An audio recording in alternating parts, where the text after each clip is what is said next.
Okay, what's up everyone? Hope everyone's doing well. Today I'm going to be doing the weekly outlook for June the 2nd to the 6th.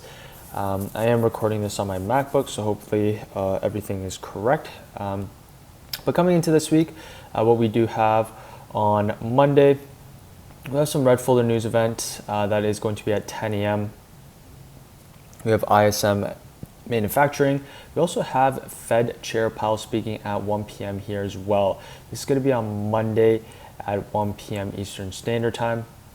We also have some more red folder news. We're basically jam-packed this week. We have some more news here. JOLTS opening at 10 a.m. on Tuesday. And then Wednesday, we have ADP non-farm enrollment. We also have some ISM services. That's going to be at 10 a.m. As for Thursday, we have unemployment. That's always at 8:30 a.m. Eastern Standard Time. And then we also have some more red folder news event that's going to be at 8:30 here on Friday. So coming into this week, we have a decent amount of red folder news events. That's something we want to keep in mind. We'll see what Jerome Powell has to say here on Monday. Let's go straight into the charts. Actually before we do that, let's head on to the earnings calendar. We don't have too much that we're looking for. All the major earnings have passed. We just had NVIDIA last week as well, which was the major earnings, and you can see how much that affected the market. So let's hop straight into the technical analysis. Let me actually just go over here. Okay, first things first, let's talk about the ES and the overall indices as well. So thesis for this coming week. Last week in the markets, we ended up having a reaction off the highs from a few weeks ago. Coming into this week, the key levels will be last week's highs. I'd like to see the markets get above that level and hold if we're going to have any sort of continuation back towards the upside. So coming into this week here for the ES, if I actually go into the 4-hour chart, you can just zoom out just a little bit more. You can see for the ES, the key levels that we have marked out was really this previous pivot high.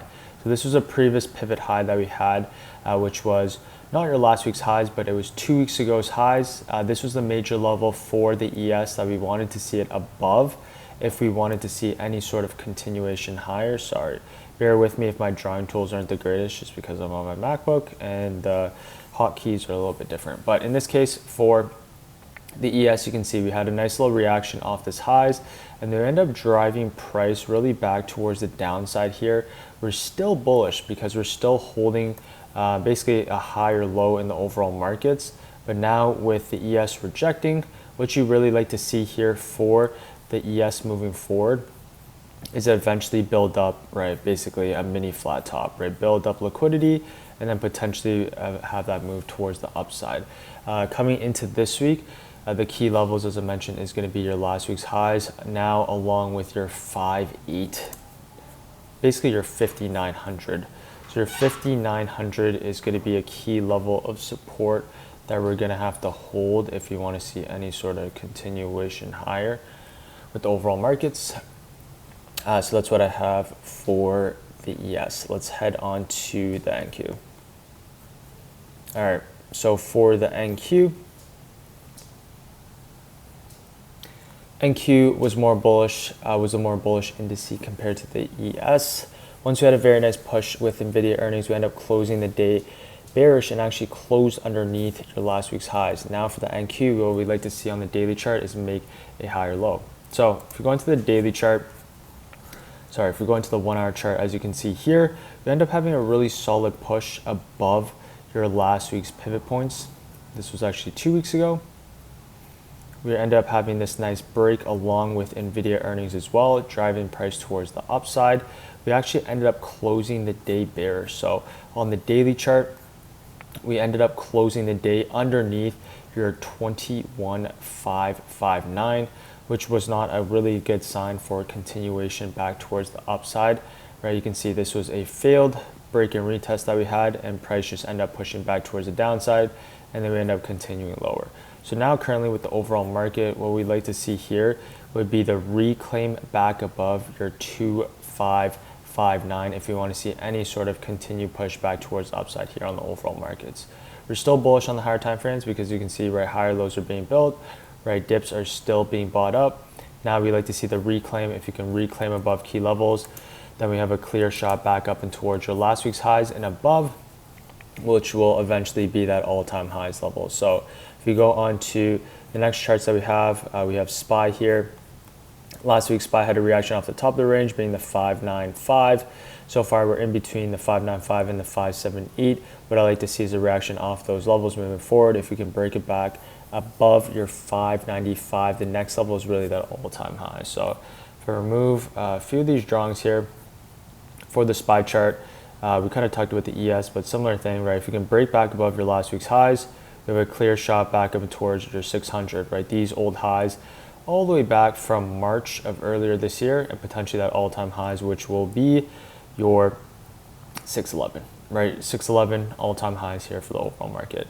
As for the QQQ, similar thesis. If the charts will load here, if we can break above your last week's highs, which is your 526, next levels in this case will be back up and towards your 529, and your all-time highs being your 539 here.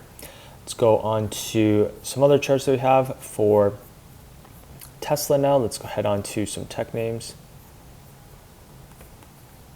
So for Tesla, if you look at this daily chart, you can see nice push after really breaking out of this 290 consolidation towards the upside. Last week, we end up having a nice push higher as well above your last week's pivot point, which was your 350. If I go on to the lower time frames here, you can see once we broke above that 350, we end up trading this nicely back up and towards the highs being your 363 here and above.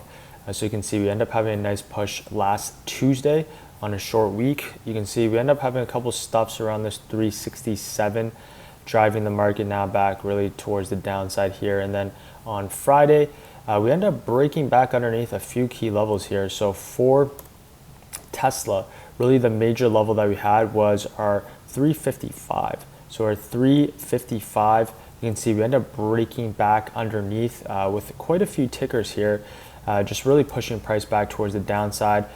We also had news last week as well. This is when Trump was speaking with Elon at the White House, and we ended up just pushing price really back towards the downside here. So now for Tesla, right, not as bullish. It's going to have to reclaim back above key levels. Now for the levels coming into next week, it's going to be really your last week's lows. Sorry, let me just get rid of this. It's going to be your last week's lows are 346 along with our 368. So if you want to see longs, we like to see it above our 368. We also like to see now it's going to be a push back above our 350 for any sort of bullish momentum here on the overall markets. Besides that, if we break underneath, it's going to be your last week's lows. Potentially we could see some more continuation down in towards your gap fill that we created a couple weeks ago, which will now be your March, your May 27th gap that we have created. So we'll keep an eye out for Tesla. Really, it's going to be off of your last week's lows coming to next week. As for Nvidia, this one had earnings on Wednesday as of last week. This was the major news event that we had. Now you can see, right, nice push towards the upside. Fairly neutral on earnings. We're only up about 4%. The implied volatility, I think, was a 7% move. And you can see day number one kind of rejected off our pivot points being our 143. And then on Friday, we actually got underneath your previous day's lows. Once we're able to get underneath your previous day lows, that's really when the markets start to gravitate back down in towards your earnings day high, along with that full gap that we had back towards your 135. So now for Nvidia, we end up taking out the earnings high, as you can see right here. So you can see the earnings high got taken out, and now you can see the markets. The next logical level towards the downside would be your earnings low, which now you can see the market is gravitating down in towards that 133. We actually hit this general area. This was on Friday. So you end up taking the earnings high 143, earnings low 130. Now for Nvidia, fairly neutral after earnings. So we're basically in the exact same spot where it was at once we did have earnings. So coming into next week, key levels that we'll have marked out is going to be this 136 along with this 131. So we'll see the reactions that we have off of these general areas. If we want to see some more upside, right? It's gonna have to be above your 136 reclaim, right? Push back towards the highs. So that's what we have for NVIDIA. Some other charts that we have, Apple. I'm just gonna briefly go over these ones. Apple, I like to see back above 200. This one had some bullish news and then basically got back in the same day along with NVIDIA earnings. Now the key level we're gonna have marked out is gonna be this 200. If you do wanna see any sort of upside, right, it's gonna have to be hold above 200 on this one. So that's what we have on Apple. As for Microsoft, this one's been consolidating for the better part of the past few weeks. Hold above, now it's gonna be this 460.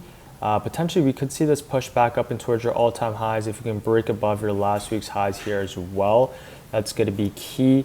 As for Google, what we like to see is really the hold of your 170. Meta, this one, a lot of these names are consolidating, so we just like to see it right break above your last week's highs if we do want to see any sort of continuation. Amazon, right, look at all these names basically consolidating, so we're really just going to focus on the general indices and then look for any sort of relative strength or weakness on any of these tech names. AMD, it's going to have to hold underneath your 112, and we'll keep an eye out on this 107 here as well. So yeah, that is going to be it for the weekly outlook, and I will see you guys all tomorrow morning. All right, take care everyone.